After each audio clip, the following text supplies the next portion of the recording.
Hello, guys. I'm Ali Malik, and I'm a project manager for CMB's asylum and refugee related works. This open mic night we did in regards to the refugee day. That's in 4 days. It's on Saturday. Before we start, let me tell you some of the events we're doing in near future. So for CMB's events, you can first of all go to our website, and we have a whole events page that tells you all the events in details. Our first events that's coming after this is on the 27th, which is going to be a really great event. I think all of you tell to as many people as possible if they want to come and join that. That's going to be on prosecution, shunning, and survival. And it's for Pride, because it's Pride Month and Pride's been cancelled.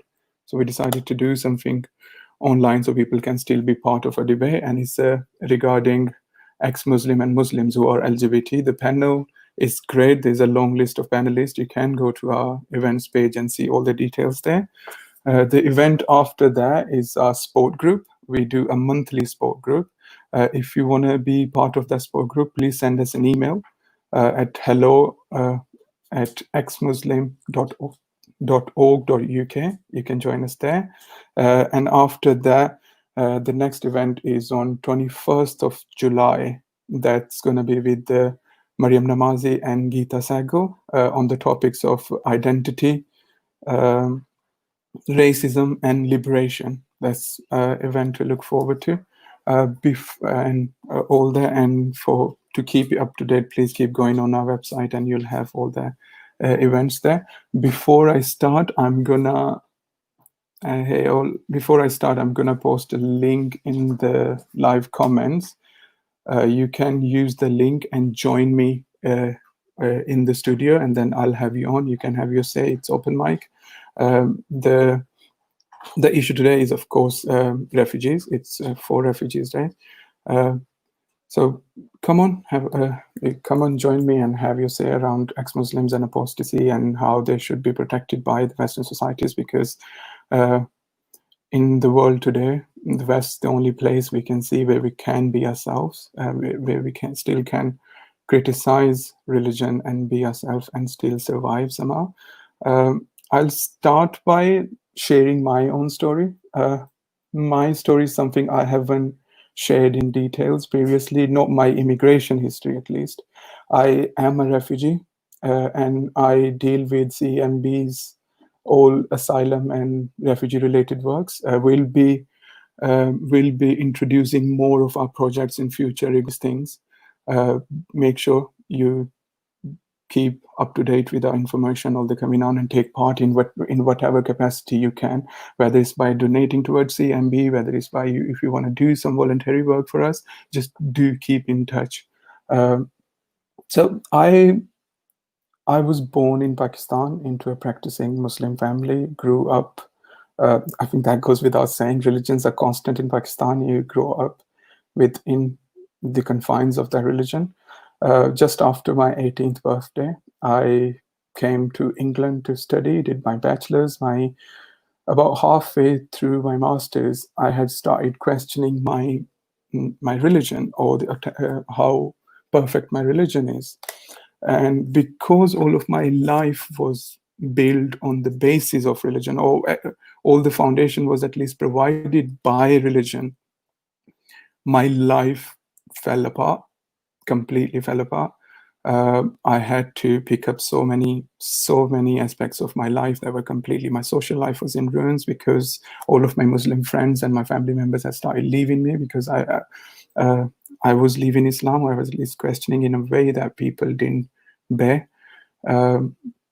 So there came a point where the immigration aspects of life was at the backseat in my life, and I overstayed my visa because I just didn't want to go back to Pakistan thinking the way I was thinking at that time. I knew it wasn't going to be safe.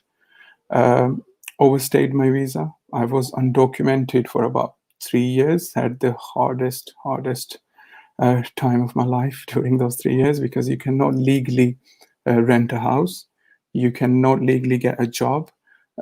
So you're literally surviving by doing odd jobs or whatever, whatever you do to survive, and you can't build your life because you're undocumented. You can't do anything. And then I decided to claim asylum because I didn't see any other way for me to actually move forward with my life if I didn't had documents to actually live here, things I can do legally.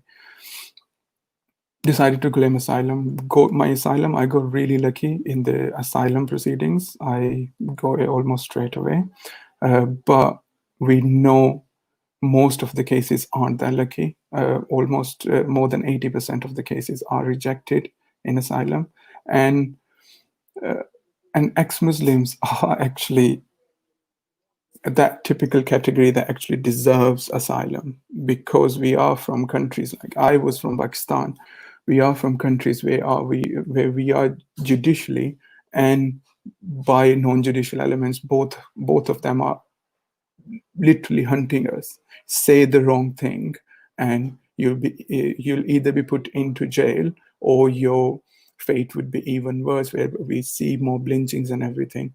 So that's a very real fear that ex-Muslims have to live with, and ex-Muslims need a place to survive, to a place where they can be themselves without any fear to their life, without a fear of violence. And that's where the Western countries, of course, I claimed here in Britain, and I got it. All these Western countries, that's where they come in, and they should provide ex-Muslims that asylum. Uh, that's just the gist of it. I think we'll start getting people on and see where the conversation goes. I want to know more stories. It's not just about ex-Muslim. There's sexual orientation as well, because you can claim asylum on the basis of like all the protected characteristics, race, nationality, political opinion, whatever it is that can get you in trouble, but it's your basic human right of like dissenting from religion, leaving religion, blasphemy, criticizing government, criticizing monarchies in different parts of the world. That's all the things that we in the West, I'm ashamed to say that we do take it for granted at time, but there are people around the world who actually can't do these things, who have to rely on Western governments to give them some sort of protection to be able to speak their mind. So uh, it's Refugee Day, not long from now. So let's discuss this. Let's see how what problems ex-Muslims actually go through, what problems asylum seekers go through. What are some of the characteristics that people actually claim their asylum on the basis of? We can see all that. We have somebody joined us already, and we'll get Usman on. Hello, Usman. Hello, can you hear me now? I can. I can. That's Okay. great. Hi, hello again. Hi, hi, Usman. Thanks for joining me. I'll leave your introduction to you. Usman is born in Hmm. Pakistan. He's ex-Muslim, and he's also from LGBT community. You can see he's waving the pride flag I with know, pride, as it should be. Uh, especially over there. yeah, I changed my position so that I can show yeah, it off. yeah. Okay, Usman. So I presume you're in double jeopardy. You are ex-Muslim and Yeah, you're from LGBT community as well. So yeah. with countries like Pakistan, realistically, what are the chances of people from either or LGBT or ex-Muslims surviving and being their authentic self in society? I think one of the biggest issues is the class and how much of a privilege it can afford you. So, but even within that class, there is this air where you don't say the word gay or lesbian, and the other person might infer it, and then it is just this unsaid agreement between you two. And to that extent, it's not safe, but it acts as a shield. The problem is that the amount of indignity that you have to suffer in order to live the most basic aspects of your life, Yeah, the things that, as you said, that we take for granted, like having this pride flag in my room, yeah, or just being able to say the word that I'm gay. And then not only is it possible that your own family might get judiciary, the police involved in the matter, and therefore the state is oppressing you actively and persecuting you, but even in cases where your family might not be doing it, non-state actors can do whatever they want and then go unaccounted for. So in a society where section 377 is in place, which is the homophobic law, which was a gift by Britain, so you can make a moral argument that because you gave us this gift, you should actually now provide a springboard for the LGBTQ people to renew this conversation, to start for LGBT activism. um, but in a society where you have this law, yeah, and in your case, for example, in a society where you have Section 295, which has to do with the blasphemy laws, how do you go to a police officer and say, "Well, I've been violated"? Because, as you said, it's a double jeopardy in that case as well. Because you can't go to anybody, and so you must bottle it up. yeah, And these are the things, these are the realities that you have to live with. And even if you want to express your dissent, the yeah, amount of pandering and mental gymnastics that you have to yeah. do so that people are not hurt.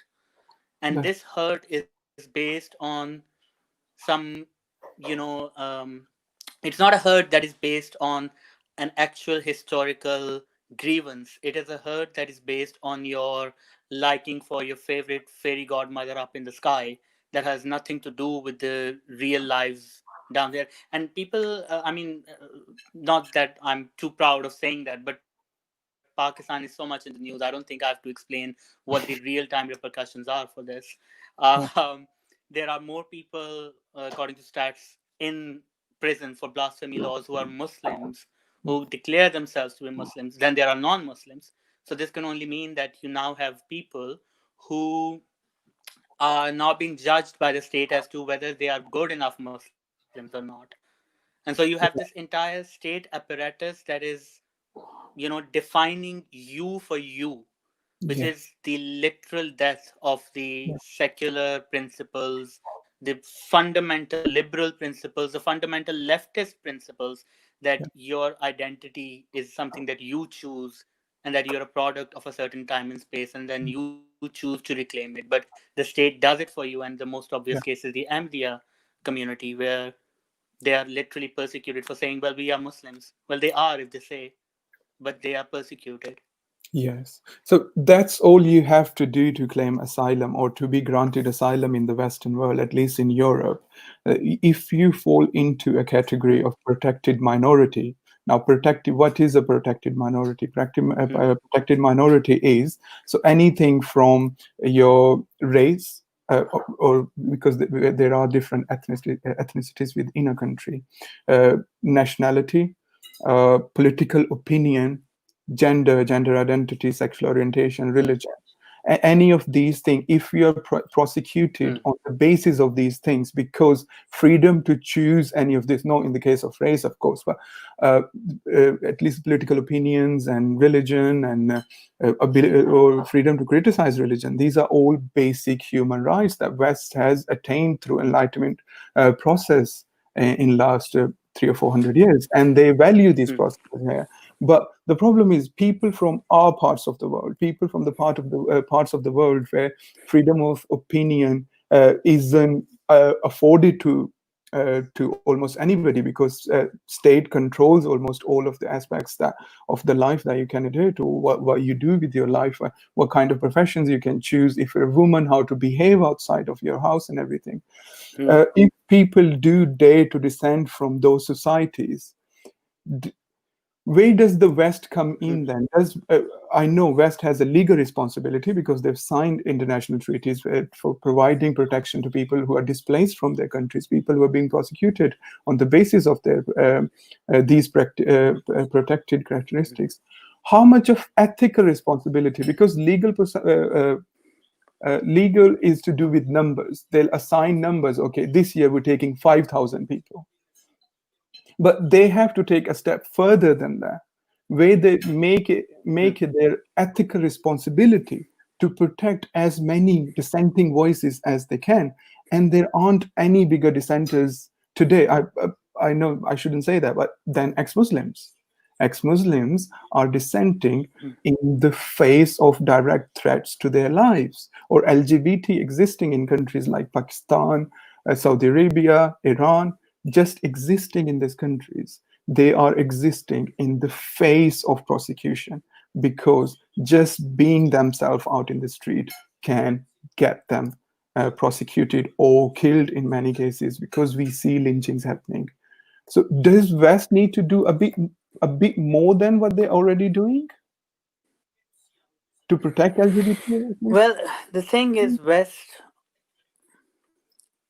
yes, but you see, it's a slippery slope. And the perfect example of this is that I think in 2009, the US Embassy held a Pride event in the US Embassy, which is by law, it is the soil of United States. It is not considered the soil of Pakistan. Yeah, And because of that, there was such a huge demonstration by mullahs. And it wasn't that there were, obviously, it was homophobic in nature, and there was a lot of homophobia and fear mongering. But the actual uh, political game, if you will, behind it was that, oh, this is our chance to have an open field day on America. That look, our sovereignty is being endangered, and so in that respect, when you're talking about United Kingdom, for example, or you're talking about United States. Now, United Kingdom has a very troubling history, obviously, in South Asia. So or for example, the impact of the US foreign policy, mhm, if you're going to associate marginalized groups, yeah, even with the best of intent, with a country that has an active political role in disturbing the peace in the region historically, yeah, whether they were doing it for good or bad or this and that.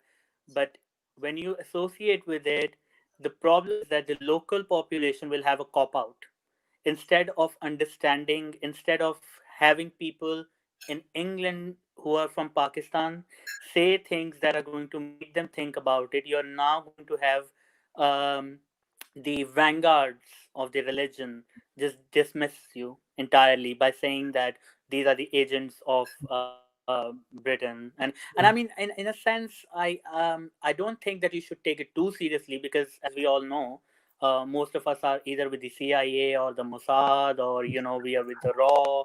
So I wouldn't take it too seriously.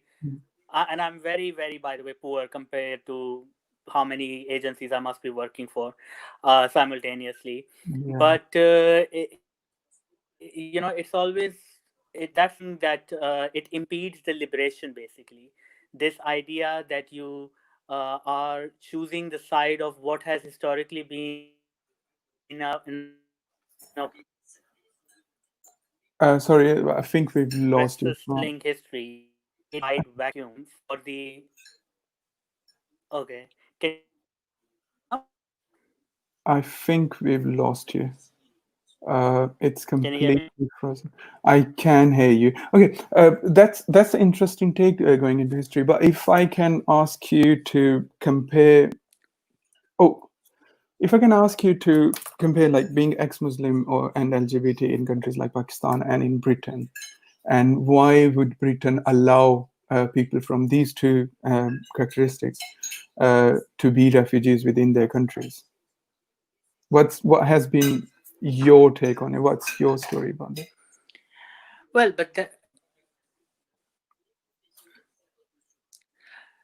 well, my story or my take? Uh, Briefly, your story, then you can do your take. Yeah. No, I mean, I came here in 2014 as a student, and I basically came here thinking that I'm going to live in Britain for 3 years, Okay. and I'm just going to go back, and which I think most of us did when we came over here. Um, and then I was in an abusive household, and it was a very mentally, physically abusive household. I was living with a blood relative, with my brother, and so I had to basically decide at that point, to put it shortly, that do I go back and live under the influence of this man who is financially responsible for the household, or and continue to suffer back in Pakistan where I wouldn't even have any support and face threats there, or should I just take a leap, take a jump, and then once I've crossed the river, then I can just decide for myself. And so in that case, I just went there, and I had another issue, which was that I was very actively participating in the Pride March ever since I came to London. So there were all these photographs and everything out there in the internet, on the Yeah. internet. And so the issue was not only that, and this is an interesting point for the asylum case as well, that one of the arguments was that it's not just that whether he is or he is not gay. The other aspect is that he will be perceived as gay, and Yes. that is enough to warrant a threat, because there is not a lot of Pakistani straight men who are going to don a rainbow T-shirt and go and lead a march, which I did. I did actually, and you did as well. I did it. My pictures got sent back. Oh I mean, it was well, 2017 when you we know what? carried Allah is Gay banner as well. And it was in Evening Ah, Standard you did Online, that. and somebody sent that picture. I was part of the group, and somebody sent that picture back in Pakistan. That was fun. I I remember that very infamous slash famous sign. But yes, but this is the thing. Now the problem is that when you live in this kind of culture where people are not usually judging you, usually, I mean, they have their biases, and they are going to exist, Yeah. but from the state level, that you're not persecuted, so then you are more and more comfortable in your skin, and sometimes you do things which you should, and then you realize that, oh shit, I'm from Pakistan and I have to go back. And this is one of the things that happened to me. I was like, Mhm. oh okay, I was certainly never in the closet, like I was never a self-hating homosexual, and my journey about being from a religious, intellectually religious Muslim to non-religious is that I was never a very religious child, but I was intellectually Dr. Zakir Naik fan. So Okay. I, how embarrassing is that to admit? Um, and I was actually the one who went up to my mother.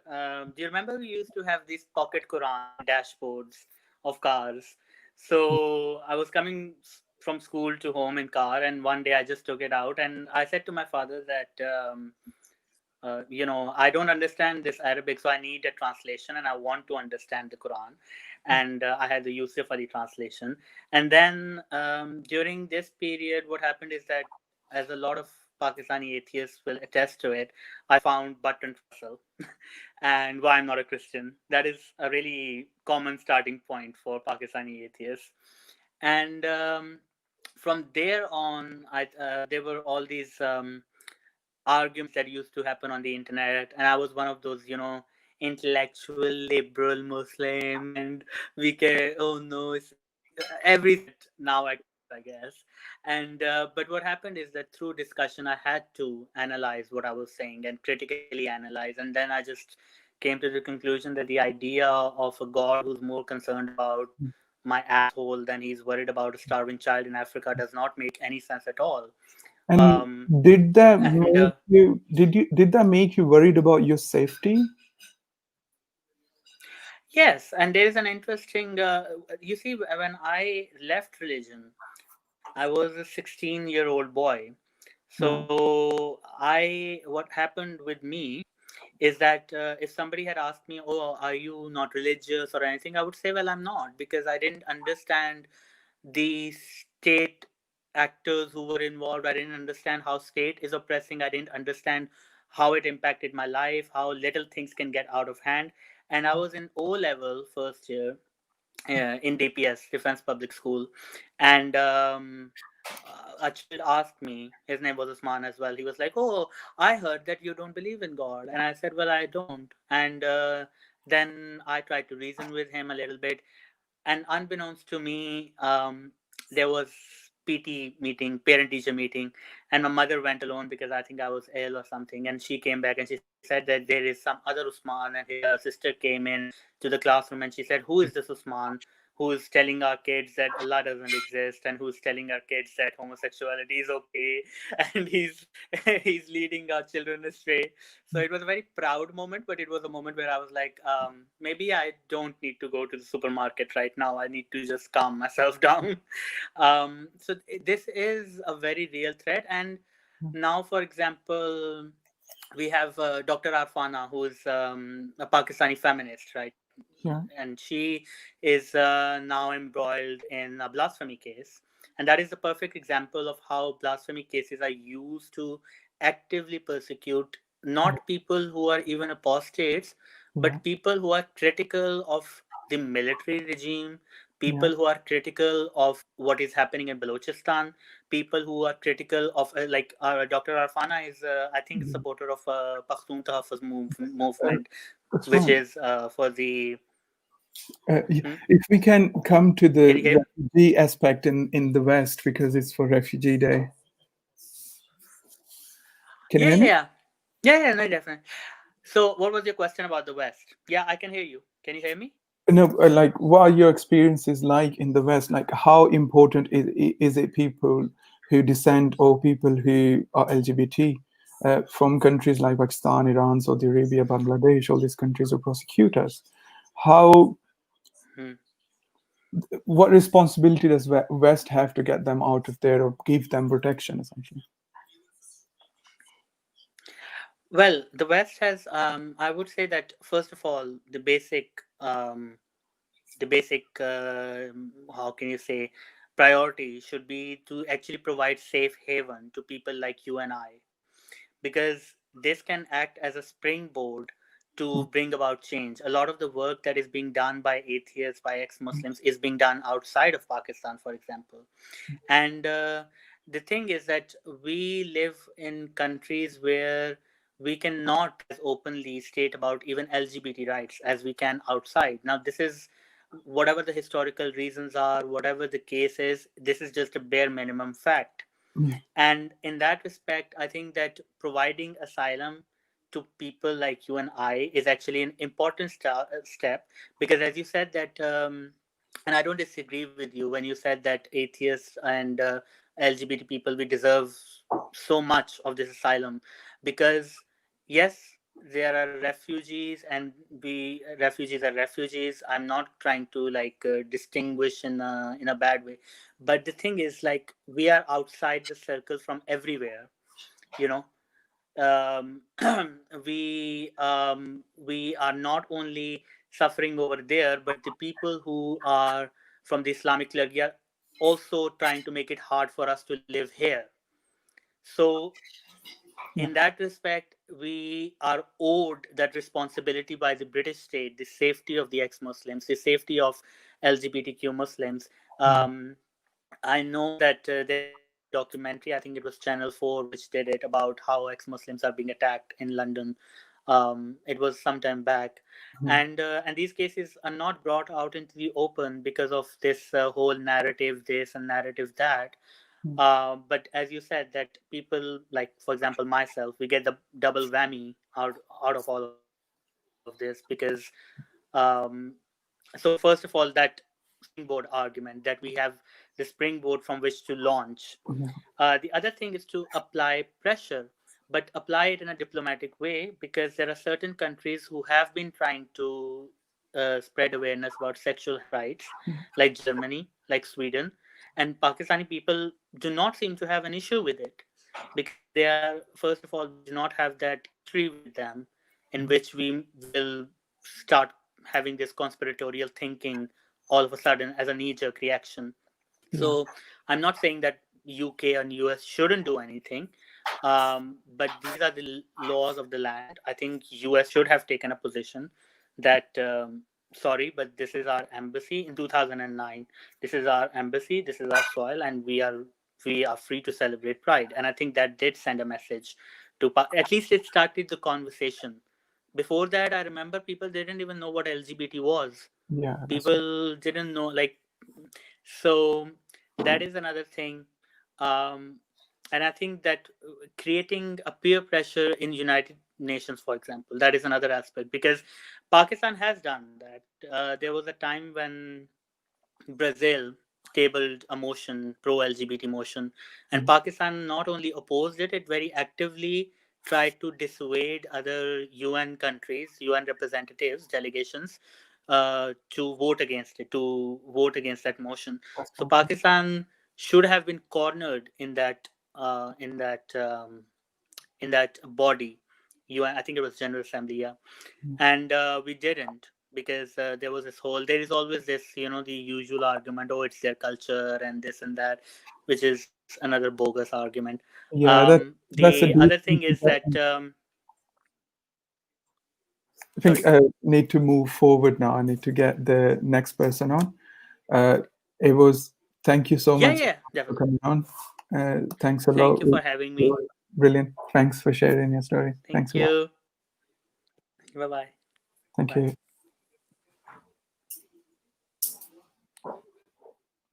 Yeah, so people, you can join in the links in the description. If you click on the link, you'll come to a studio, and then I'll take you on. We have our next person with us, Milad. Hello, Milad. Hi there. Hi there, Ali. Hope you're okay. Can you hear I'm me good. now? I'm good. Thank you. I can hear you. Sorry to keep you waiting. No, it's fine. It's fine, actually. I was just listening to the previous person. Kind of interesting story. Thank you for having me, Ali. Thank you, Maryam, for this open mic sort of seminar, I would say. Uh, Actually, I would like to talk about myself, first of all, Please. then talk about the experiencing of like being an ex-Muslim activist in Sweden. I'm living in Sweden, by the way, Stockholm, to be more precise. Basically, I was born in Iran, Yeah. in a very like holy city. The second biggest, called Mashhad. If you know, that's like a very well-known city for the Shia Muslims. There's like a many mosques, and like the holy shrine is over there. It's very beautiful, actually, but it's highly Muslim, Shia Muslim, and it's politically also very like important. There are like so many people traveling and visiting that city every year. So I was born in that city. My family was not religious really, but I was supposed to, as like a normal Iranian kid, I was supposed to study Islamic rules at school, plus some extra studies because we were living in Mashhad, a very religious city and a very religious environment. So actually, I was like a very radical Muslims, I would say, like a Shia Muslims. Like my name is Milad, and I had this sort of like, I don't know, fight or like a conversation with my mom, like why my name is not Muhammad, why my name is not like Ali, Hassan, Hussein. You have these sort of names. Why my name is Milad? What sort of name is it? There is no Muslim things in that name. I don't want it. Yes. And then I progressed to high school. Then I started listening to Sorry, did he explain what did your name mean actually?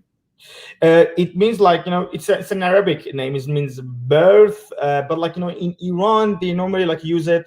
Um, if I'm not mistaken, I can say like in most of the cases, it's really close to the birth of Jesus. And because Oh, I was born in 1st of January, yeah, my mom chose such a name for me. I mean, it was kind of creative. She was right, but then I was kind of brainwashed by the like Islamic studies. So I was like, no, I would like my name to be Muhammad, for example. So, and then yeah, then I remember like I had the experience of drinking alcohol, which is like forbidden in Iran, but I tried it once, and then I had a girlfriend, so I realized no, Islam is not my type of things.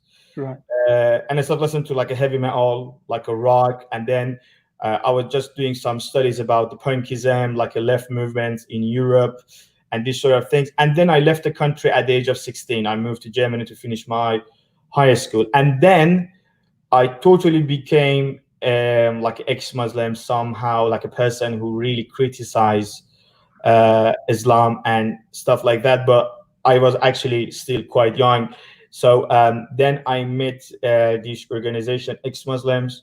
like a well-known activists over there, Maryam Namazie, Mina Ahadi. So I started like, doing some researchers about the things that they were doing. So I really found it interesting.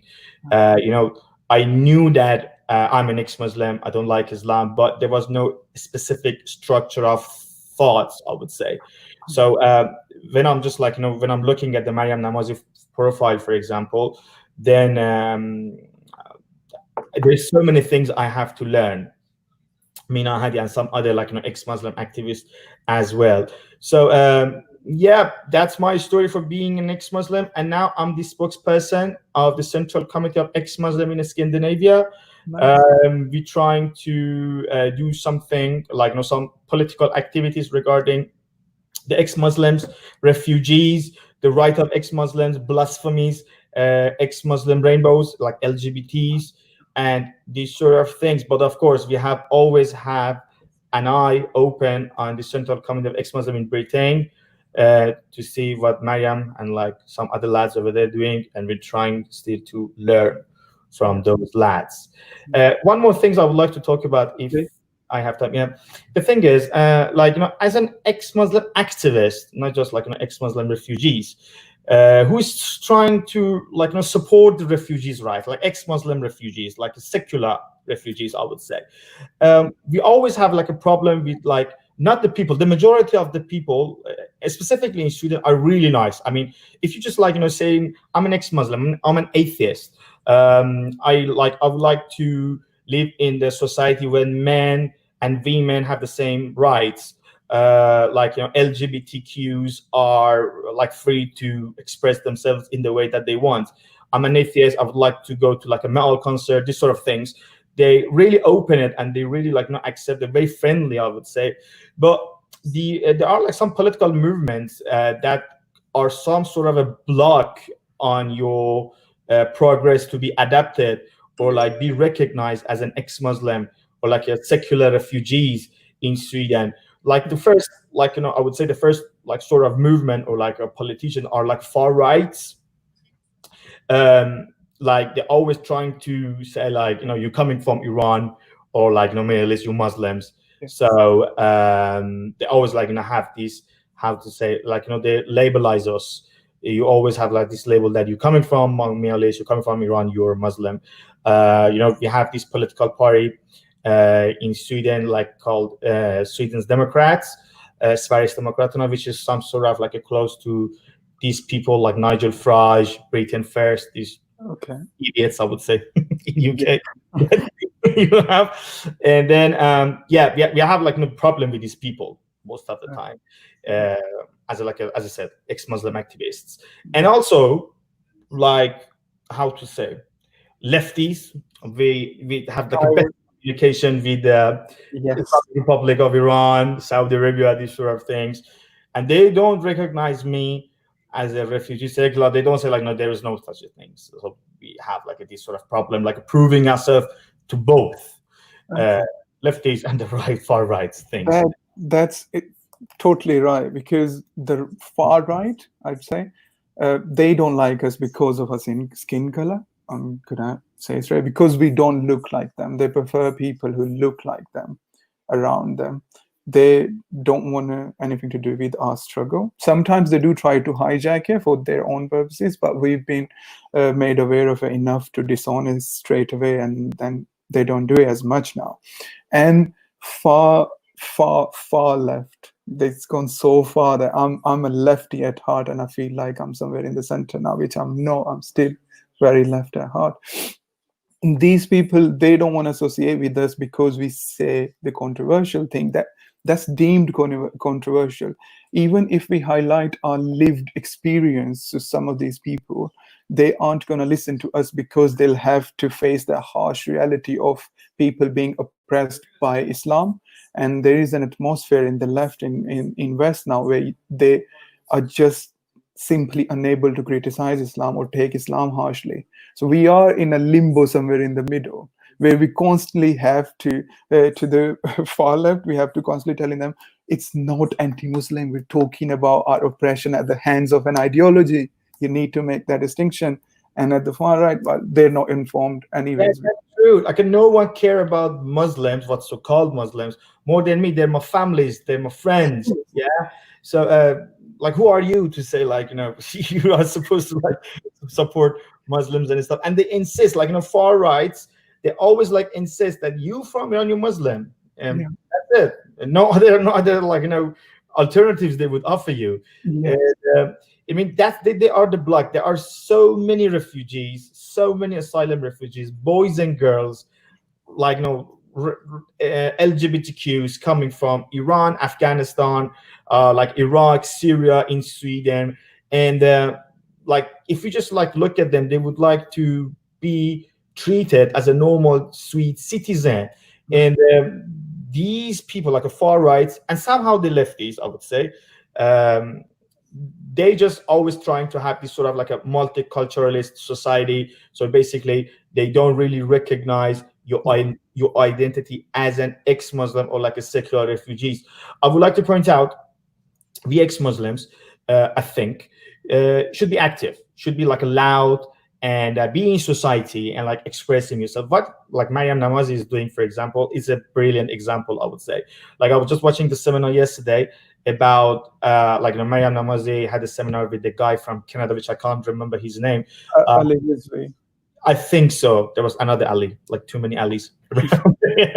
And they were talking about like the Black Lives Matter movements and the protests and why like ex-Muslim are supposed to talk about it.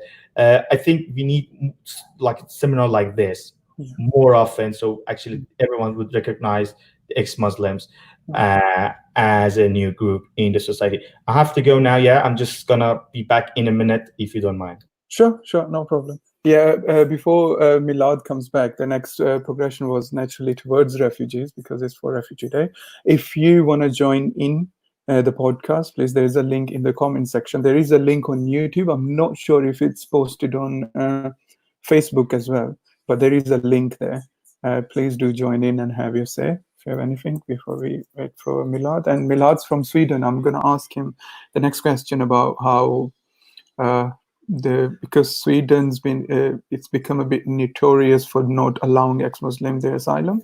Every time I have a couple of stories, people from Sweden who's applied for asylum in Sweden, ex-Muslims, and they're not being given the asylum. That's the asylum process. When I claimed my asylum, when I went for my interview, the first thing that became very clear to me was these people have no idea what I'm talking about. So one thing I'm saying it from my experience that Home Office at that time at least was no educated or trained in ex-Muslim issues at all.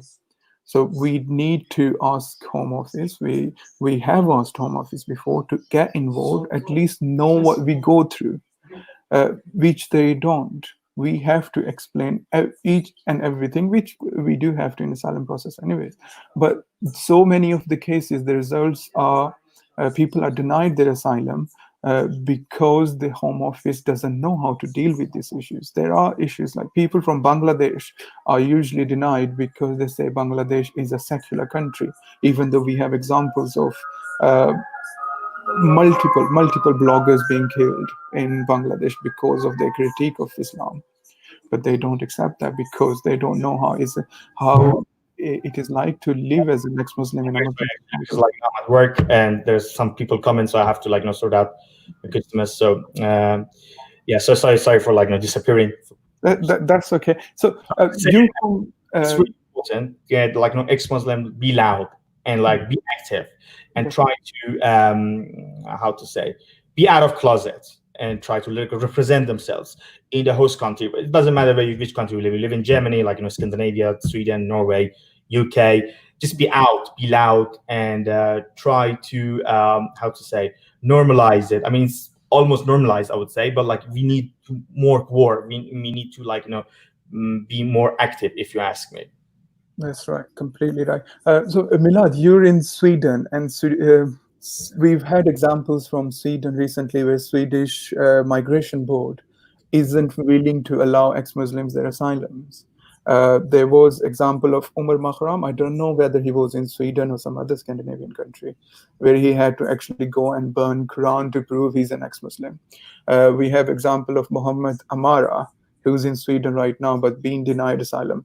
Uh, he's an ex-Muslim. So, what do you say to migration boards like Sweden or in UK, where the potential threat to your life isn't enough for them? They want you to be actively in danger, have an active threat. Why aren't these people understanding that being an ex-Muslim from a Muslim community and country is big enough of a threat to your life? Why do we have to go out and they're expecting us to burn Qurans to prove it to them? Some people don't want to burn Quran. Let me like clarify something before like answer your question. The thing is, despite the fact that ex-Muslim are in danger or not, the Swedish government, the Swedish Migration Board, would actually will not and it doesn't like to have more refugees, because like after like the war in Syria, there's like so many refugees come in, and they always say like this Sweden is like fed up. That's what they're saying, which I think is not true. But these far right movements, like these far right politicians, are like getting more power. So the migration board has do something to like keep them silent, I would say. So it doesn't matter like what your profile is. They would deny that your life is in danger. I know so many people like they're really active, and they have provided enough documents to the migration board, but they still got rejected by the migration board for the reason which I just said. That I think another clue for our ex-Muslim to be loud and active, because like as I said, the majority of the people in society like are specifically in Sweden, they're really friendly with the ex-Muslim, specifically if you just like show that you actually would like to have a modern life.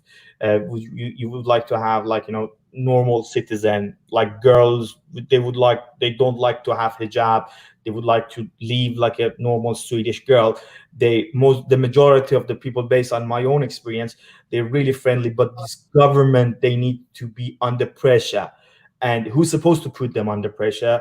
Us, like our communities, like the ex-Muslim activists and stuff. So we have to be active. Like this is the Corona time, and most of the seminars and like these activities are cancelled.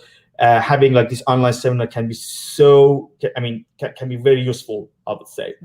More people watch it, and like more people would realize about the situation that ex-Muslim are experiencing in a country like Sweden.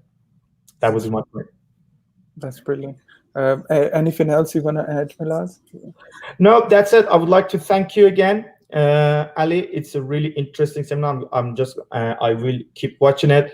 And one more time, I would like to thank Maryam Namazie. She's very active, in spiritual, I would say. And I really appreciate and admire her. Best wishes for all the ex-Muslims. Best wishes for you, Ali, and Maryam Namazie, and have a nice seminar. Thank you very much. Thanks a lot, Milad. Thank you. So yeah, one thing Milad said completely right. We have to keep a certain pressure. We have to keep pushing for our voices to be heard, because the more we push our voices to be heard, our kin are safer. Ahmed's in comments. Ahmed, would you like to join in? The link is in the comments. If you'd like to join in, that'd be great. Mohsen, if you can join in, that'd be great as well. Anybody want to join in? The links are in the comments.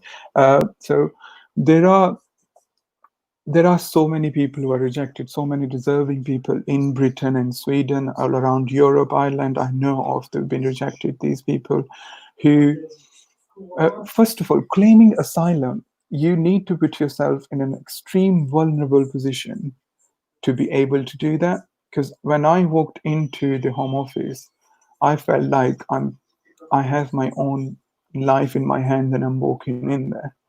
Because if they had decided to deport me back to Pakistan, that wouldn't have been good. Not for me, certainly not. So you are in a completely vulnerable position. And then the people who actually take your interview, they don't know much about what you're saying. I mean, I was asked question like, when did you convert it to atheism? As if it's something that you can convert to. Or do you remember the date you left Islam? It's not. It doesn't work like that. And then there are issues with countries. The country profiles need to be highlighted. Countries, the 13 countries who prosecute people for leaving or blaspheming at least, that needs to be highlighted. We have so much to do. We need to keep highlighting. So before I go off, unless we get more people joining in, I wanted to highlight some of the international cases because refugees aren't just asylum seekers. There are people who are displaced from their countries. For example, Saudi women who actually eventually escape Saudi, but they're living in some different countries, trying and waiting on their fate, waiting for their settlement in different Western countries. But this process is so excruciating. There are people who are in jails in countries like Saudi Arabia, Iran, and Pakistan, women for just speaking out, women for coming out, ex-Muslims for criticizing Islam, Muslims for criticizing Islam, Muslim who are not right kind of Muslim. These all people need to be protected. So we have the first case is of Basma. Basma is a 24-year-old Yemeni ex-Muslim woman who fled to Turkey. In Yemen, she was not able to live freely and decide what to do with her life. A woman there is a slave to her family and a community because it's Yemen, because they are the old Arab tradition. Women are considered slaves. If women do get out, first of all, they're never going to be accepted by the families back because women thinking for themselves makes women hoes, right? And there are real dangers to their lives.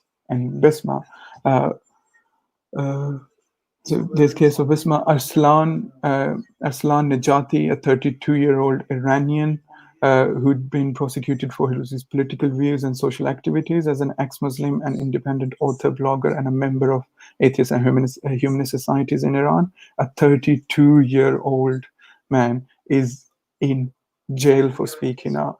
It's happening today.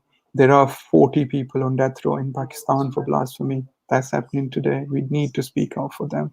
It's Refugee Day in 4 days. Take a case you want to highlight. Use your social media platform. Use Twitter, Facebook, whatever you want to use. Highlight a case, any case. There are more than few to choose from.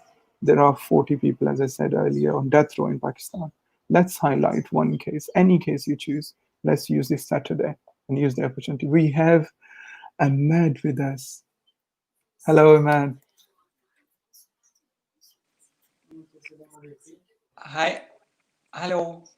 Hello, Ahmed. How are you? Thanks for joining in. Can you hear me? I can hear you. Hi, I'm good. How are you? I'm good. I'm good. Thank you. Thanks for joining in. I hope last time you went very well. So you're breaking up. I can't hear you. I hope you can listen good. I did not work very well last time with It's so you can working. right now, right? I think it's working, but sometimes it just freezes. It's same by me. Oh, okay. We can hear you now. You can have your say. This video is about Refugee Day and why Okay. ex-Muslims or people from different sexual orientations should be given their refugee status and what they go through in their pursuit of getting settled in countries where they can be themselves.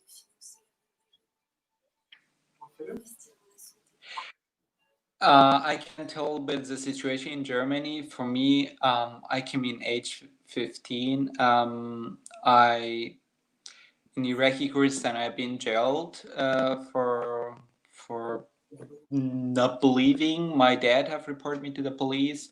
Wow. In age of 15, I get jail tortured by the police there, and the things were all so good documented that was kind of not problematic to get the asylum, but in some very also good documented cases I know from friends who's not the case, like they been rejected My friend Muhammad Hisham, who was in this known Egyptian TV show where he had very difficult time after that, where been death threats, received many death threats, and so, and yeah, his asylum being rejected. Or another friend, Yahya from Mauritania, who his case also very clear. There was demonstration, people raising his name that he have to be dead, and like stuff. It's just crazy. It is crazy. And it's like you flee one form of prosecution, then you're made to wait for such a long time and live the excruciating pain of going through for your story with the migration boards and immigration over and over again. And then you get rejected at the end of it. That must feel horrible because you're in a vulnerable position, and then That's really the worst, I guess. yeah, sorry, can't hear you. And do you think anything that these Western countries can do a bit better to have a better understanding of ex-Muslims and LGBT, all of these characteristics from countries where they are prosecuted? Do you think they need to learn a About bit? LGBT, there are so many stories where the place where, you know, making the interview with the refugees, and so like not believing or like rejecting them because they don't look enough gay, or they don't have gay porn in their on their telephone. Like there was so many crazy cases in the last while. Like I mean, it's wow. what kind of questions are they? I know a couple who claimed asylum together, and the immigration officers separating them in different rooms and asked for their favorite sexual positions to corroborate their stories. They go to that extent instead of just having a better understanding of the country these people are from so they can better protect them. Because if you're gay, Exactly. They are just they're not this the European countries still not that good informed about the situation there, that there's also people who are not Muslim or not Muslim anymore, and those things. And the most difficult for the people who are getting here, like they are ending up with the same people who they flee away from them, being in a home with many others, um, being attacked. Also the guy Muhammad Hisham, yeah, who his case was like such international, is his son being rejected.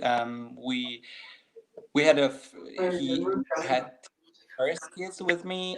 We made a picture, and for that he had been attacked in his camp. Or the wow, other guy from Mauritania, Yahya, he been also attacked. His phone been broken. He made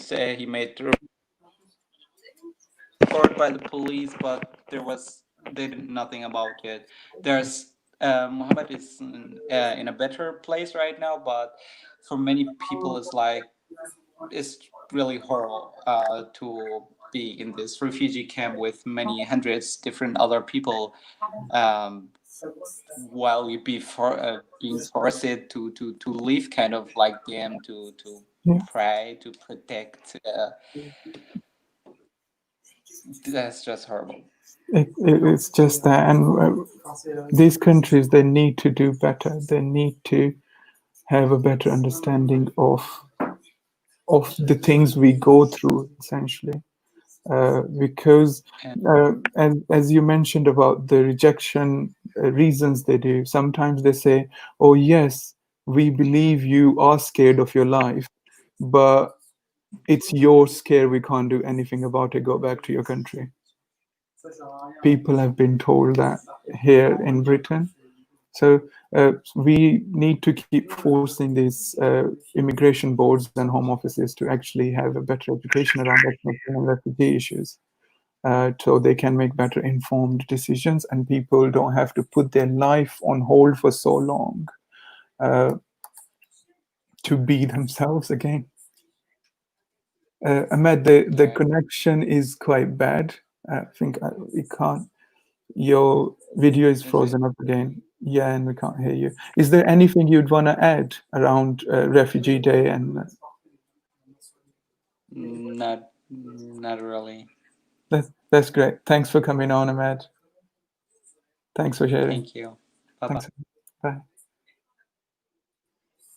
Oh, hello. Hi, Ali. How are you? I'm good. I'm good. Thank you, Maryam. How are you? Great. Thanks. Thanks to you and everybody else who spoke at this meetup. I thought if there is just a few minutes, I just wanted to reiterate the fact that we really have such a huge responsibility to all, of course, asylum seekers and refugees, but as part of an ex-Muslim movement, apostate and blasphemer cases where it is very serious. Their lives are at great risk, and of course that also includes LGBTQ. It includes women who transgress social norms. The whole array of people who are fleeing Islam and Sharia. And I think that from my perspective, I mean, I've done refugee rights work for many years prior to even doing ex-Muslim work. That's where I first really began my activism. And I don't know, from experience now for maybe 20, 25 years of doing refugee work, I have found that, it really is so dependent on how much we protest, how active we are, how much we defend cases that they can eventually be granted. I mean, you're, as you said yourself, quite rare in the sense that you were approved right away, very quickly compared to many others. But I think that a lot of cases are really long fights, long drawn out fights. And, I think that atheists and free thinkers and secularists really need to support our cases, because we do need that mass support for receive the protection they want. I mean, Ahmed mentioned that Mohammed Hisham hasn't received his asylum yet.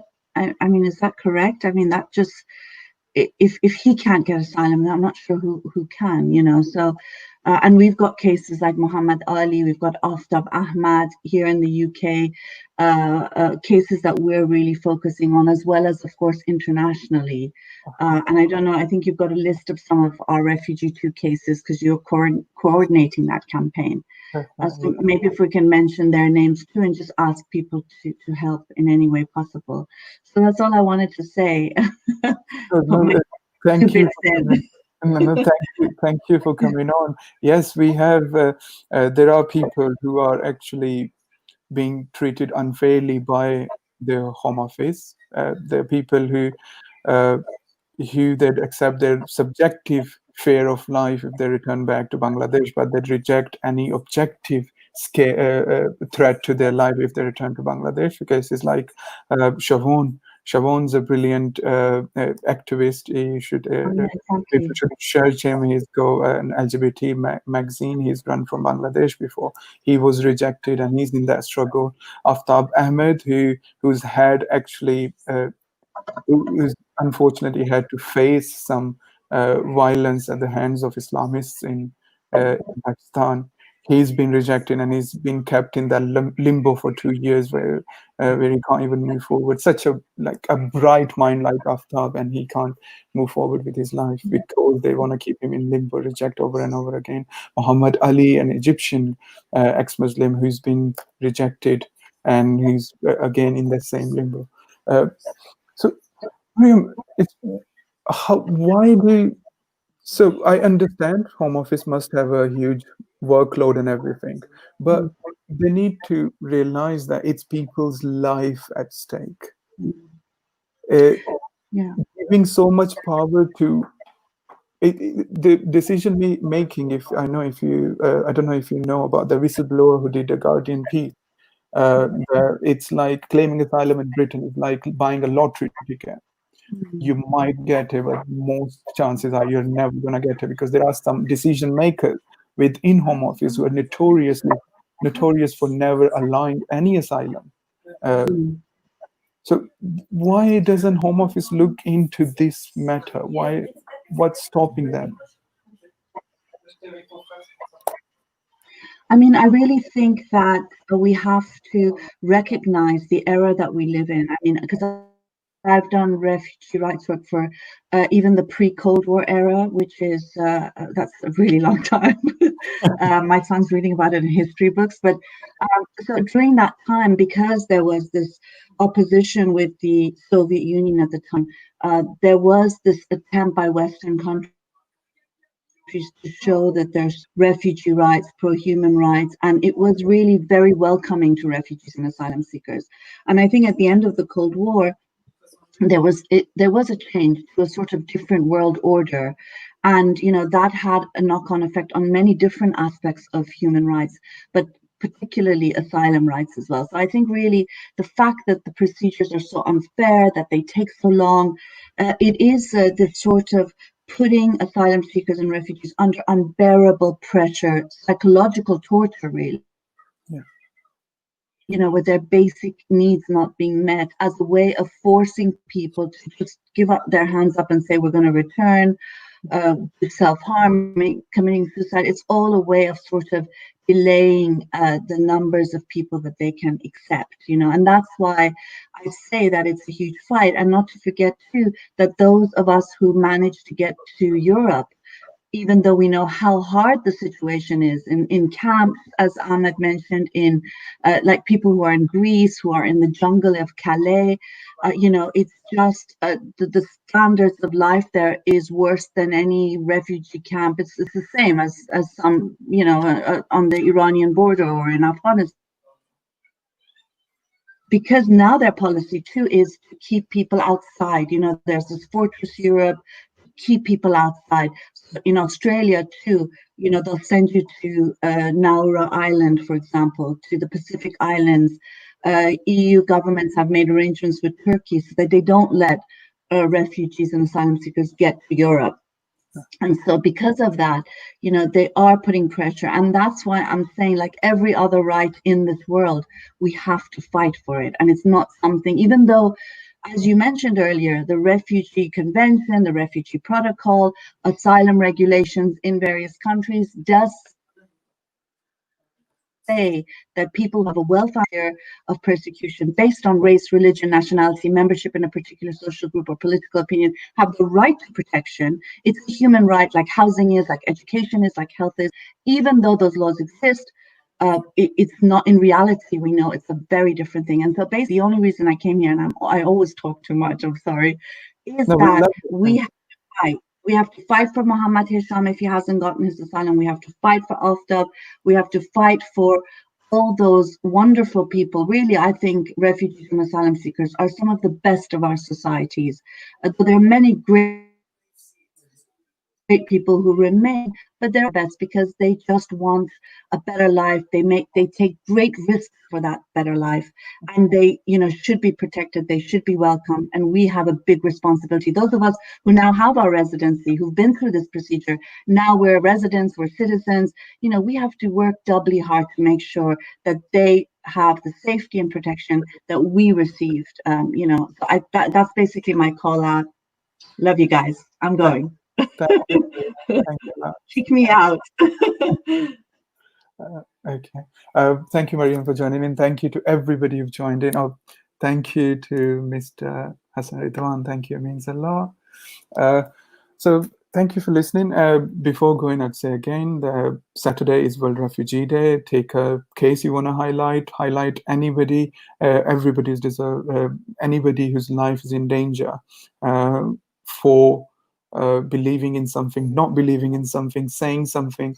These are freedom of speech and freedom of thought, or existing, like LGBT. If you want to highlight a case, make most of this Saturday, highlight cases, get the government departments, whichever country they're responsible for providing these people protection, get them under pressure. We need to keep applying that pressure.